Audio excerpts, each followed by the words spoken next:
Hey everyone, it's Frankie here, and today I'm going to be talking about Call Me By Your Name, which surprisingly is actually a really good movie. This is like the fourth time that I've seen this film, and the first couple of times I took issue with a couple of things that happen in the film, and I let that dictate how I felt about the entire thing.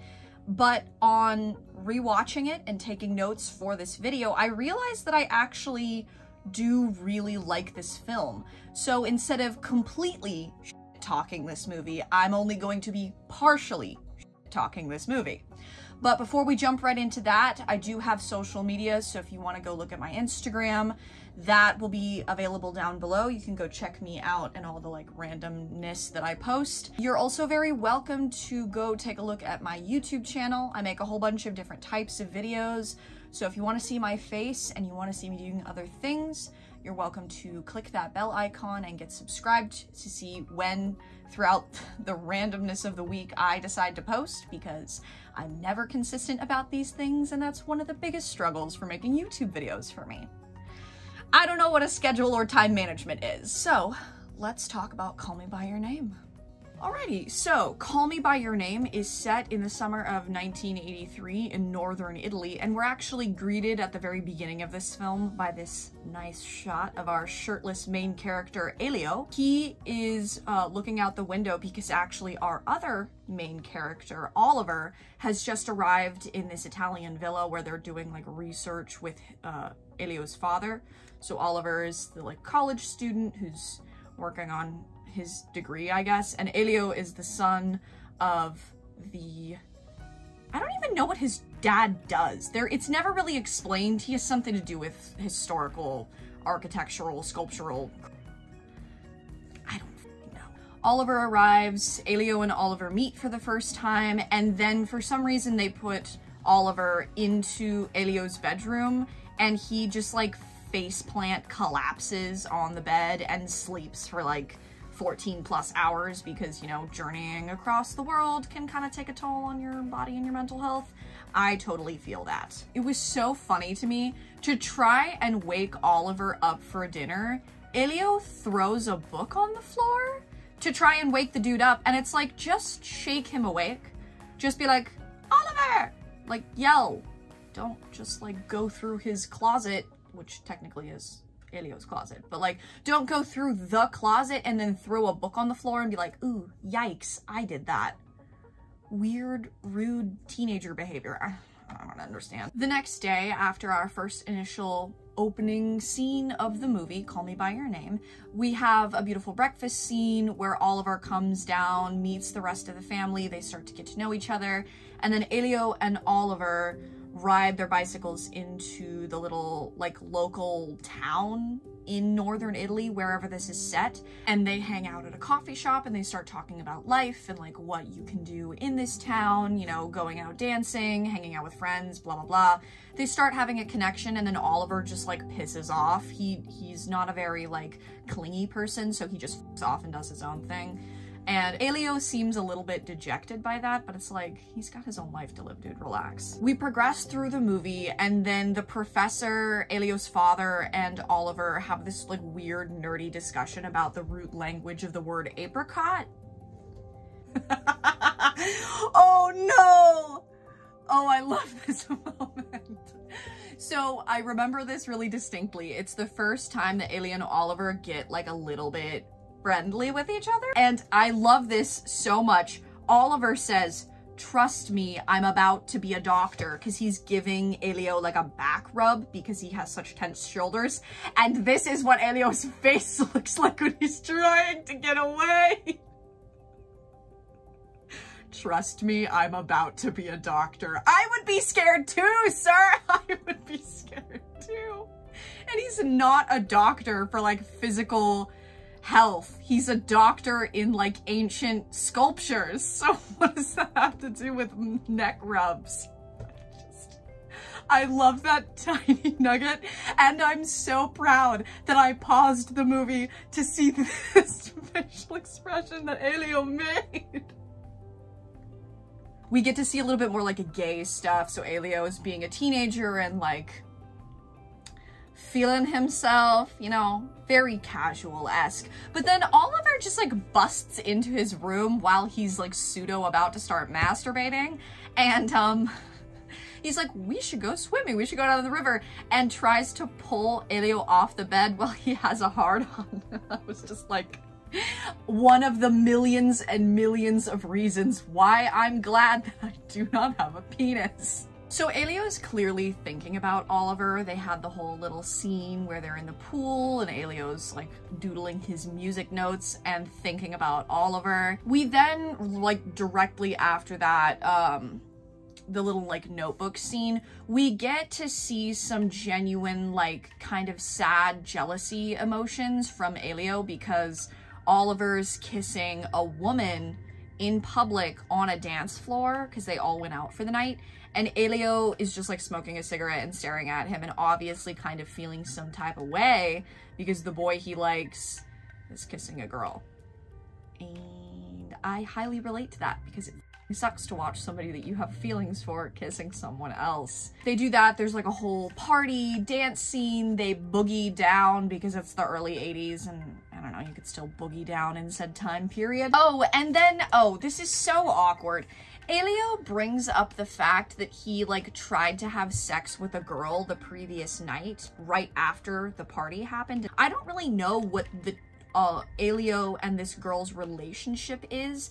It's never specified. I'm assuming she's just kind of like an old friend or a fling. But he tries to have sex with her and then he blurts it out at the breakfast table and I'm like, okay, obviously you're trying to make Oliver jealous, but do you have to make it awkward for everyone else too? I would never, and I have a pretty open relationship with my parents, but I would never just blurt out, I almost had sex last night. Like, that's just f***ing awkward. Why would you do that to everyone? Oh, one thing that kind of pissed me off about this particular scene. So, as I mentioned before, Elio's father is like working in these like old sculptures that were found at the bottom of this lake that they're staying next to. And there's this cute, you know, rebonding, Elio and Oliver talking. And the one thing I cannot get out of my head is the fact that this sculptural arm, this piece of history, has been sitting at the bottom of a lake for probably about 2,000 years. Why the hell are they not wearing gloves while touching this incredibly old artifact? You're damaging this rock that's now being oxidized with your finger oils and just the air. Next, we actually have like one of the most... It's a really in-your-face scene because Elio is acting out his like sexual urges. I can't even be like cringed out by this scene or feel awkward because I've felt this feeling. Most of my teenagehood, I felt completely repressed and like unable to understand how to get basically. You know, just like sexual repression, which is awful when you're a teenager because you're also a virgin and like you just don't understand the mechanics of sex, how to achieve, finding another partner. There's a whole host of that you have to work through. And Elio is clearly just feeling that like annoyed, confused, a little bit of sadness, and then just a lot of sexual frustration. So, you know, dude's gotta like air hump with shorts on his head. Do you, sir? I've done cringier things that I'm absolutely not telling to a pack of strangers on the internet. But if you ever meet me at a bar and get me drunk enough, maybe I will tell you about the first time that I had a masturbation experience. Let's just say I had splinters in places I never needed to have splinters. And I'm gonna leave it at that and we're gonna move on now. There's a very small sprinkle of wholesomeness, which also gives a little bit of foreshadowing to Elio and Oliver's relationship. So there's a rainy day and the mother, dad, and Elio are all hanging out and the mom's reading this story about a prince who didn't know whether he wanted to die or ask for this girl's hand, like fall in love. Out of the two choices, die or love, I would go with love.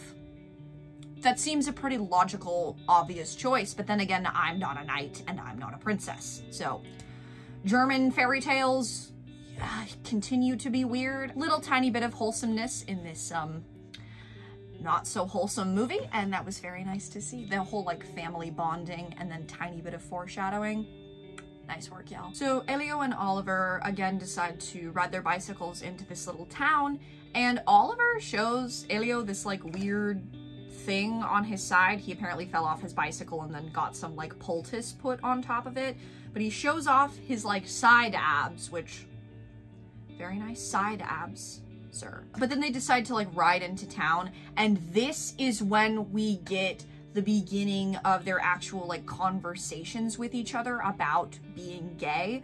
Of course, in this scene, they're just kind of alluding towards things in this particular scene. They don't come out and say like, I have a crush on you, I want to be with you. None of that, because it's the early 80s, and if you're wrong about such things, you could get beaten to a literal pulp.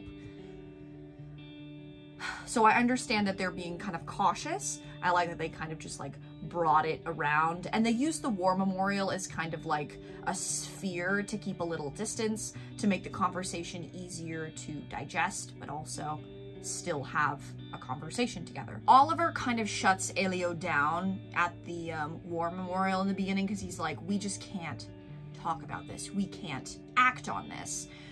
So they like pause what they're doing and they ride off. There's actually this kind of interesting moment within the film where there's no talking, there's no sound. There's just this nice wide shot of the Italian countryside and Elio and Oliver riding their bicycles.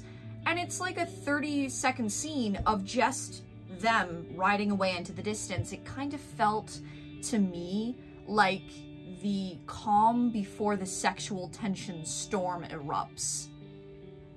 Foreshadowing for what I'm about to talk about. Elio shows Oliver his favorite little like riverside area hangout that he likes to read books at, and does this interesting move. Elio can't really vocalize his feelings. I understand that. Being 17 years old and having feelings for someone and yet not understanding how to talk to someone about your feelings is a very complicated place to be at. I felt that when I was 19 years old. Elio kind of does something similar here, except he doesn't speak. He just uses his body language. They're standing in the middle of the river talking, and then Elio like steps towards Oliver and basically just is like, I want to be close to you. Says it entirely with his body language. He doesn't use any words, which is also kind of ironic considering his dad is a professor and he's supposed to be this really smart dude, but you know, sometimes words just don't work out and aren't what you need to communicate with things. After they get out of the river, they both lay down on the side of this little grassy knoll, and we finally get the scene where they kiss for the first time. And okay, first of all, let me just say, I am so happy that they finally kissed. Good for them. Enjoy your like make-out session, but why does Elio feel the need to lick Oliver before kissing him?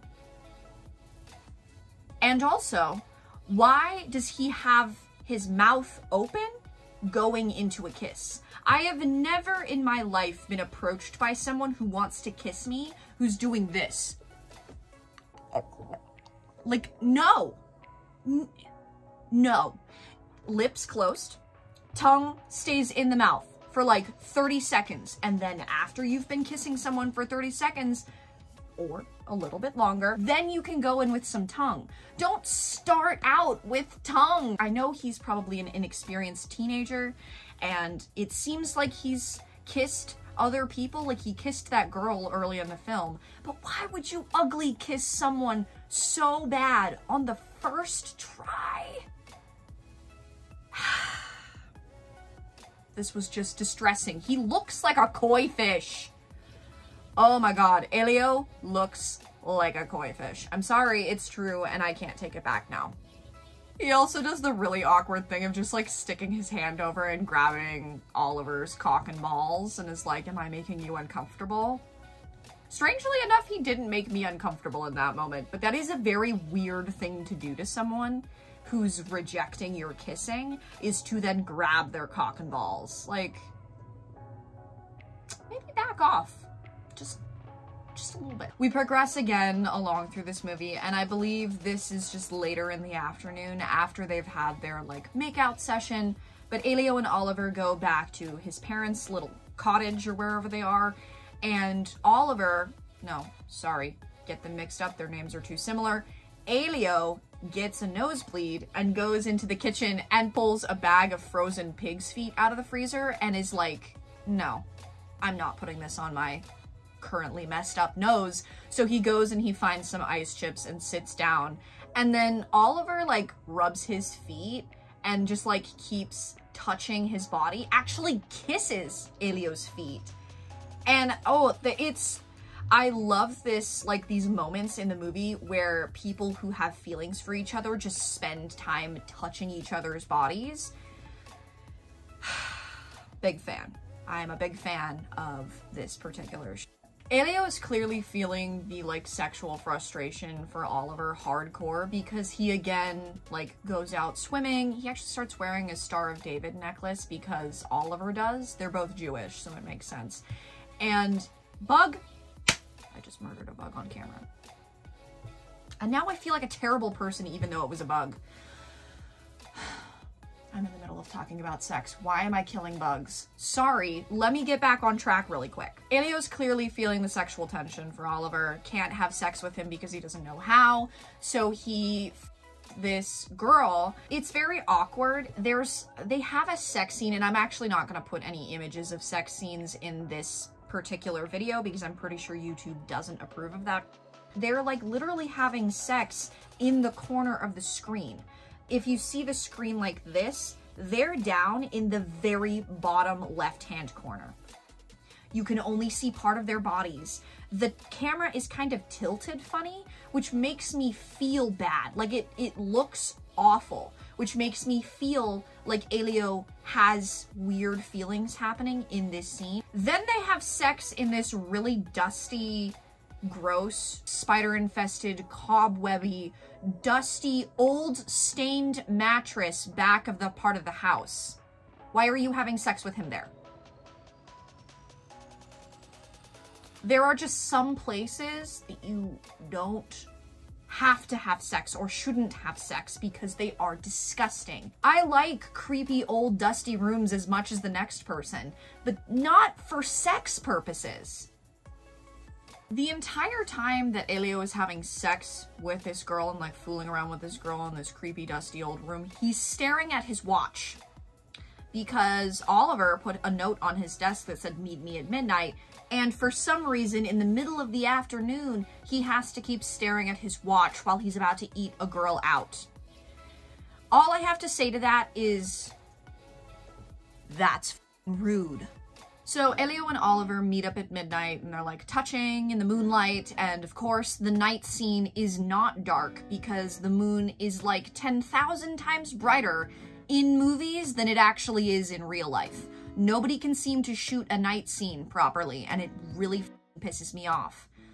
Darkness isn't a bad thing. This is the scene where they have sex for the first time, so Elio is clearly super nervous because he's never had gay sex before, and he's a teenager, and he kind of walks around the bedroom and like puts a little distance between him and Oliver, and he's acting kind of jumpy. It's sweet. I've had these emotions too, so it's kind of nostalgic for me to see somebody else going through that, because who hasn't dealt with that emotional whirlwind of first time having sex? They start like touching each other and getting used to each other and like slowly taking off clothes and just feeling each other and getting used to the vibe and the mood, making Elio feel more and more comfortable.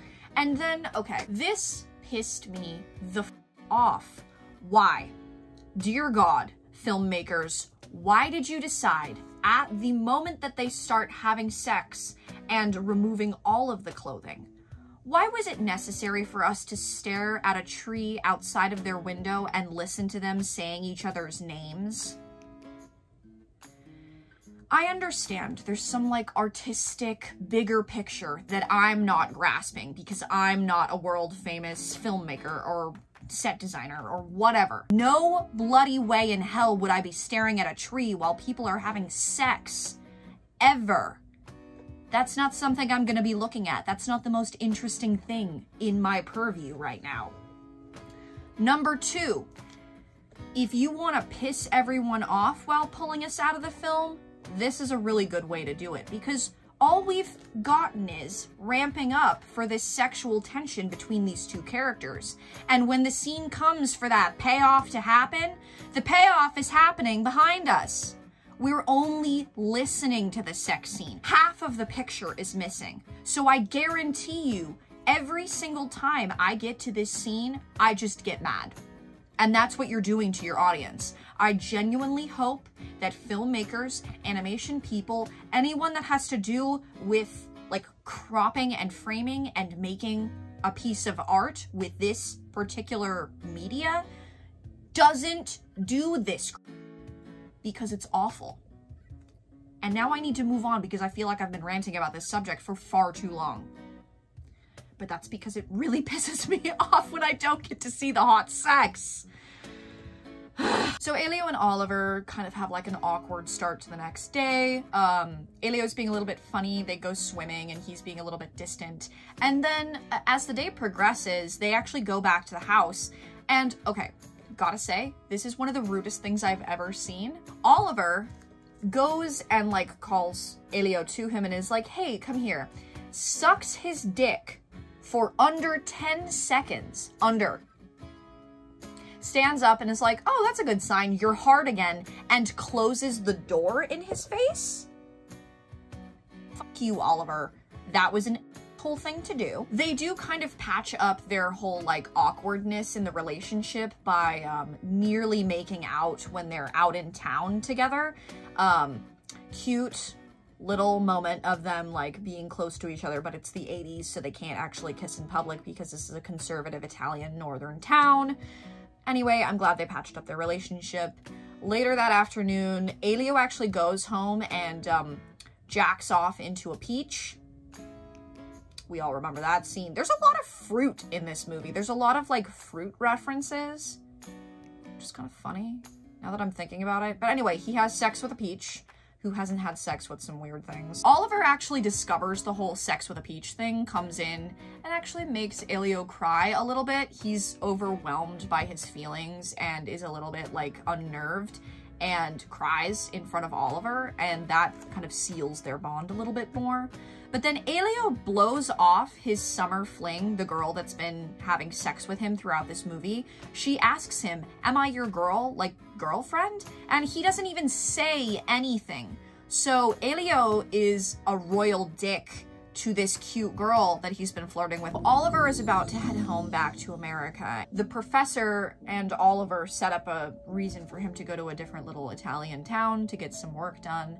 But Elio actually goes with Oliver on this trip, and they like run around town getting drunk and dancing with strangers and having blurry kissing makeout scenes, because for some reason in this film, the filmmakers like to add filters, some random like weird filters over different moments in the scene. And I'm actually gonna throw up some of the most distinct moments of that right now. When they're in this little town, they're blurry because the camera just like goes out of focus when they're kissing, which doesn't make sense.